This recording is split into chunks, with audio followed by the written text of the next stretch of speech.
Hello everyone, welcome to the Commons Achiever platform. With today's session, we are going to solve one more numerical from 2023. Question number 7A of financial management. So today we are going to solve this numerical. But I want to, before going ahead, I would just want to say that if you already attended a class, the same question we have already done there with change in numbers. So what I want to convey message here is please don't memorize the numerical, try to understand the numerical, because you may see the repeated questions with change in numbers or some twisted and turns. So try to understand the concepts of the solution from this session. Okay, so we have a question in front of us. Okay, one second please. Okay, so we have a balance sheet in front of us where we can see shareholders fund hai, equity, preference shares, reserve and surplus, non-current liability 12% debenture, current liability creditor, bill payable and provision for income tax. Then we have an asset side of non-current asset, fixed assets mein we have plant machinery, land building, furniture and fittings as a tangible assets adjusted from provision for depreciation. Then we have intangible assets as goodwill and investment. Then as a current asset, we have current assets and total prepaid rent and unamortized preliminary expenses. Why I highlighted this, I'll discuss while solving the question. Then we are required, given the balance sheet, we are to calculate these ratios: debt equity ratio, proprietary ratio, solvency ratio, and fixed asset, fixed capital ratio from proprietary capital, and capital gearing ratio.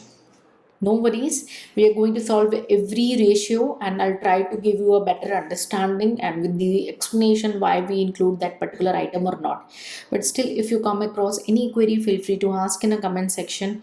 And it's my request again, don't memorize any solution, try to understand these solutions. You may get the similar question in the examination, you will be luckier, but try to avoid the memorization. Okay, so let's begin with the solution.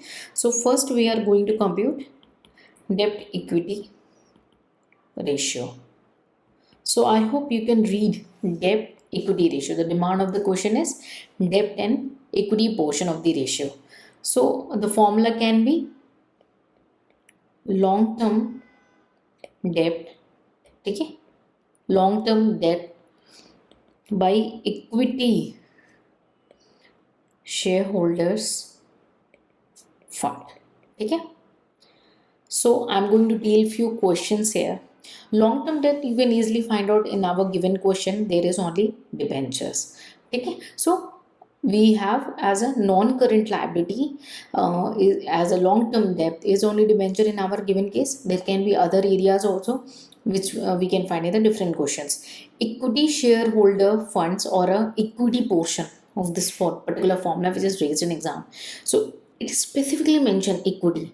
So now please don't ask, ma'am, does we need to include preference share capital here?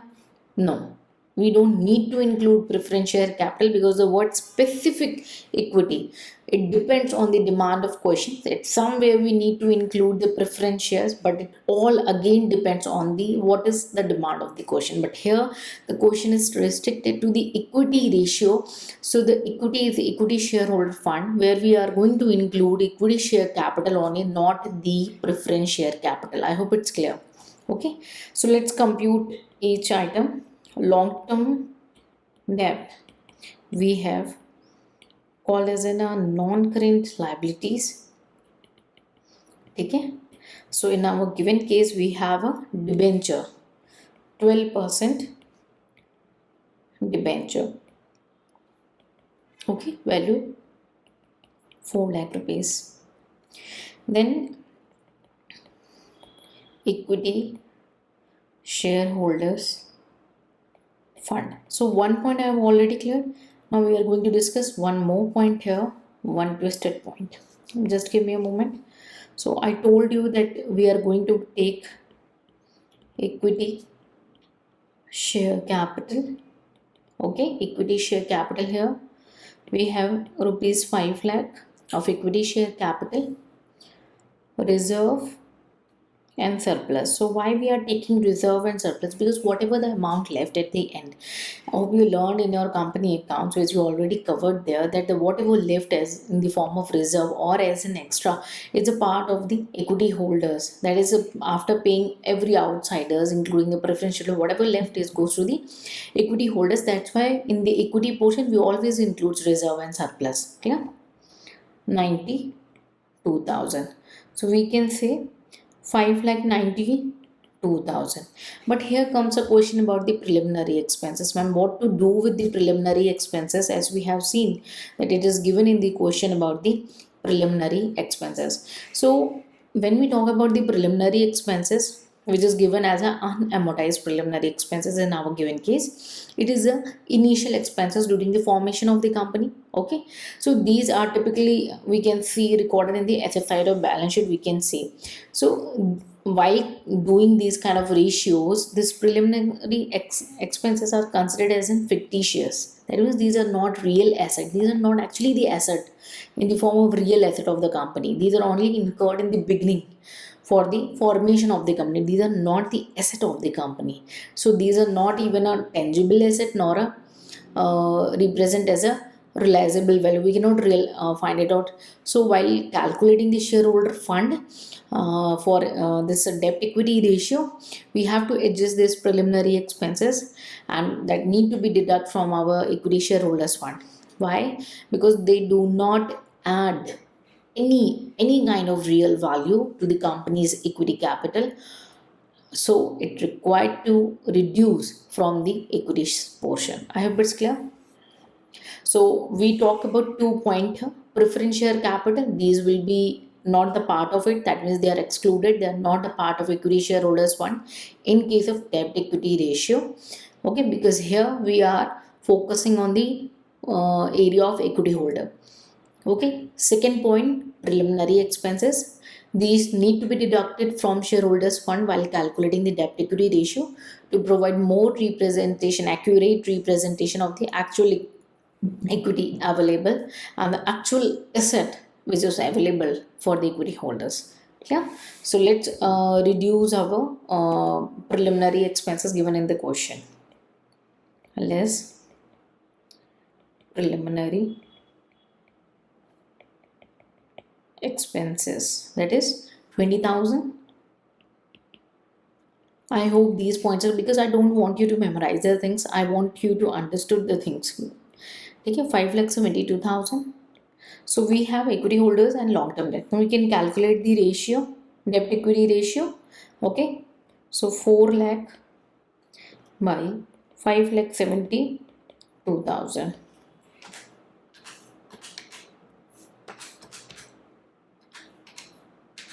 That will be 0.70. I hope it's clear, there is no doubt. Okay, and if there is a doubt, it's my humble request, go to the basics. At least go through the basics, because the question is nothing, it's just about the compilation of the data, and they are going to twist some areas. Proprietary ratio. So now the question of demanding is proprietary ratio, where we'll take as a proprietors fund. Okay, proprietors fund out of total assets. Proprietors fund out of the total assets. So now let's talk about the proprietors fund. In the proprietary ratio, which we use this kind of metric that measure the proportion of total assets financed by the owners of the company. So that's why we use the proprietor funds. Okay, preference shareholders, now will they be included or not to be included in our given case? It will be included in proprietary ratio, because it's about the equity and preference. These are given priority after the debenture holders, those who are an outsider, but preference shareholders are also taken as an part of proprietor. Okay, so we'll do equity share capital plus preference share capital plus, I'm writing shortcut, it's my humble request, please avoid in the examination. Okay, and we'll reduce the preliminary expenses because these are not an actual expense.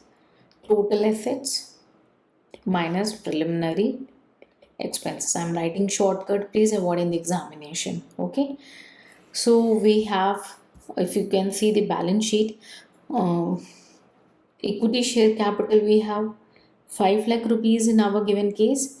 Preference share is 1 lakh. Reserve and surplus is 92,000. 6 lakh 92,000 minus 20,000. Clear? And total asset is 13 lakh 32,000 minus 20,000. Please satisfy with this. In case of any doubt, do discuss. Okay, so 692 minus 20, 672. 1332 minus 20, 1312. So proprietary ratio is in multiply by 100. So we will get is at a 51%. I hope it's clear. If you know the formula, if you understood the formula, you can simply solve this numerical. And what the best part is, in case of these kind of numerical, you will get an proportionate marking. Means for every area, you will get the different marking scheme. Okay, so if one ratio is correct, you will get the marks accordingly. Okay, the third part is solvency ratio. So I'm going to give you a very important point here. Most of the students have contradict this solvency ratio, because in the solvency ratio, if we learned in the theoretical form, there are n number of the ratios which fall under the solvency ratios. Some may called as a current ratios also as a part of solvency ratio, which is totally wrong. Don't do that.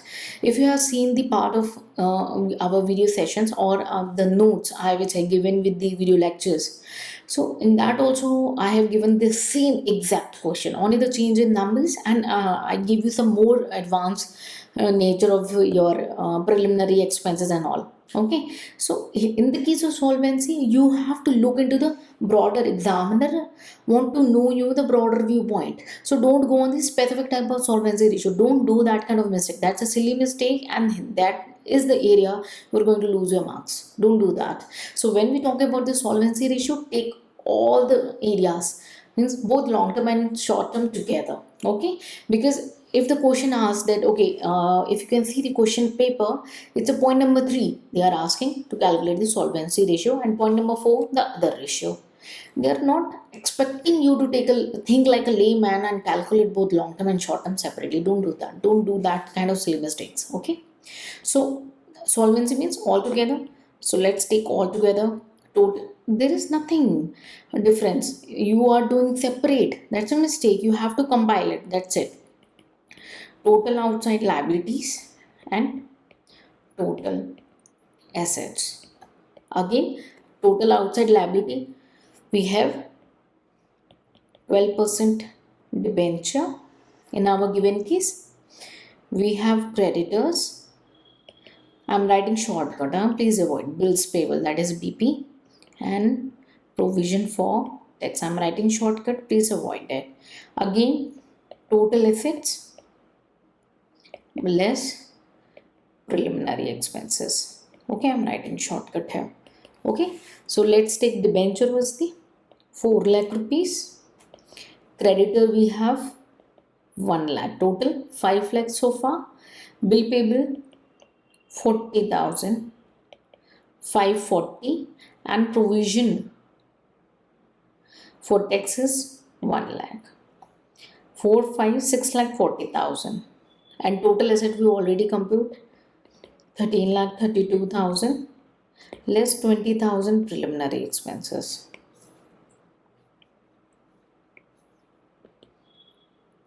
640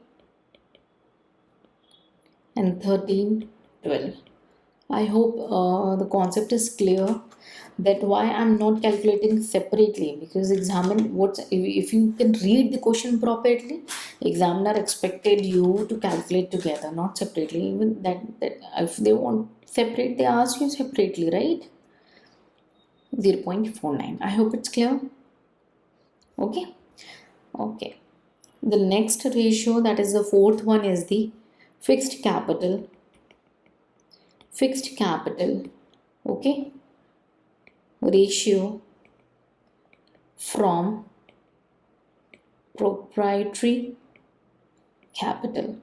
Okay, so again I want to recall proprietary capital was, again we have an equity share, reserve and surplus, and preferential capital, less of your intangible portion. So fixed capital, it's mentioned fixed capital, so here it means fixed assets, okay, by proprietors capital. Okay, I'm writing shortcut, please avoid that. Huh? Fixed assets are, these are tangible assets, intangible assets. Okay, we will take both. That means goodwill and investment both will be part of it. Okay. So fixed assets, let's see whatever given in the question is. We have plant and machinery, land and building, furniture and fitting for 4,88,000. That is given in the question. 4 lakh 4,88,000 given in the question, if you can see. Okay. Then we have a goodwill of 30,000, 80,000, sorry.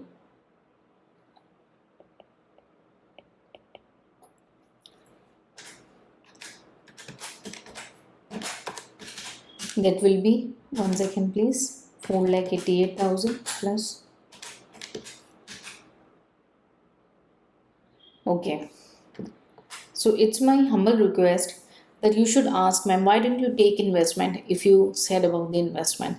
So we are not taking investments here and the part of fixed capital ratio. It's because it's a nature of intangible assets, and we assume that goodwill will be the part of your fixed nature of that, improving the nature of the company. Okay, but investments does not improve the nature of the company, that can be utilized for the further payoff. है ना? So we will take the goodwill, 4 lakh total assets, sorry, 4,88,000 we can see in our given ratio. Okay, and 80,000 is the goodwill. Okay, investment should not be included in the calculation of fixed assets or fixed capital while calculating the fixed capital. Because we need to focus on tangible and intangible fixed assets which is directly used in the company's operation. Okay, investment is not useful for operations. Okay, it provides a clear image, if you can see, a clear picture that how much of the company's proprietary capital is actually tied up towards the operational assets. So investment cannot be treated as an operational assets. Okay, so the question is again, should investment be included in the fixed capital? No, investment should generally not be included while calculating this fixed capital. The ratio need to be focused on the assets that is useful for company operation, the physical and intangible assets that the company relies on to produce goods or services. Okay, so investment are not useful for that. Yeah, so investments are not useful for operations. Okay, proprietary capital. So what were the proprietary, sorry, 1 second please, 1 second. Okay,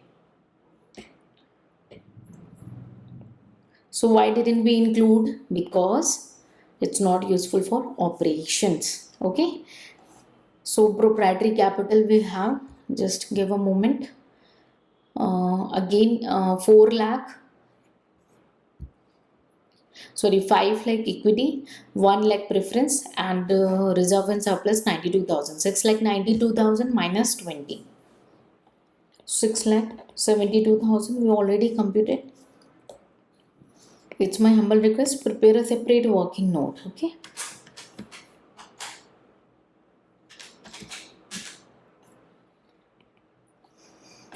1 second please.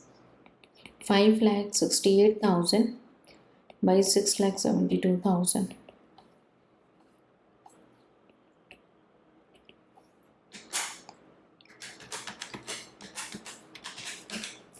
That is your on an average 85%. So 85% of the portion is available, okay, as a fixed assets out of proprietary capital. Okay, the last is the fifth ratio is the capital gearing ratio. Capital gearing ratio. The question speak capital gearing, यानी fixed interest bearing fund.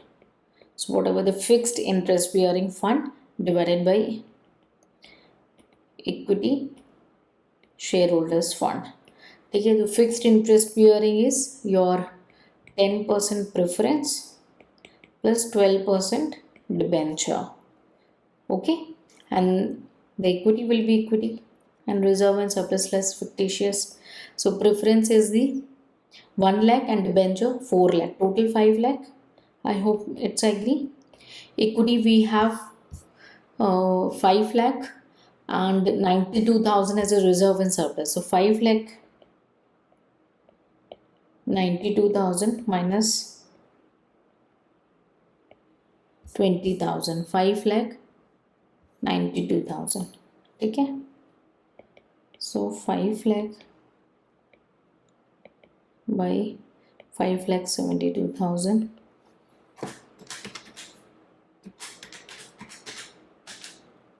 that is 0.87. So we can call this at 0.87 is to 1. Okay, I hope it's clear.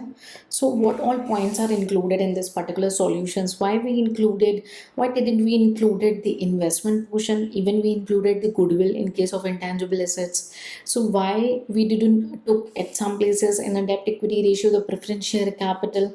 Why we are reducing the preliminary expenses? So these questions need to be come into your mind that while solving the numerical. Okay, so because you should ask that should the investment be included in the fixed capital or not, है ना? So we need to calculate that fixed capital portion. So fixed capital ratio में you have to check about the investments, because you need to look whether you need to include the investment or not, or it is advisable to give a brief note also if your time permits. And in proprietary ratio also you need to check about the preliminary expenses, the adjustment of the preliminary expenses. Okay, preference share capital, inclusion of the preference share capital in debt equity ratio also. Okay, so I hope these points are clear. So I'll try to give you a brief explanation, though I'm very happy that the same question came up in the examination with change in numbers. So if you referred the notes properly, so it is my humble request, just go to your books, your class notes and your video session, because in every area we try to cover up some extra and new numerical. Whatever the given in books, you will find some new in the class sessions, and you find some new in your supplementary notes or note sections. Because why we are giving new? Because there are some questions who raised in other government exams.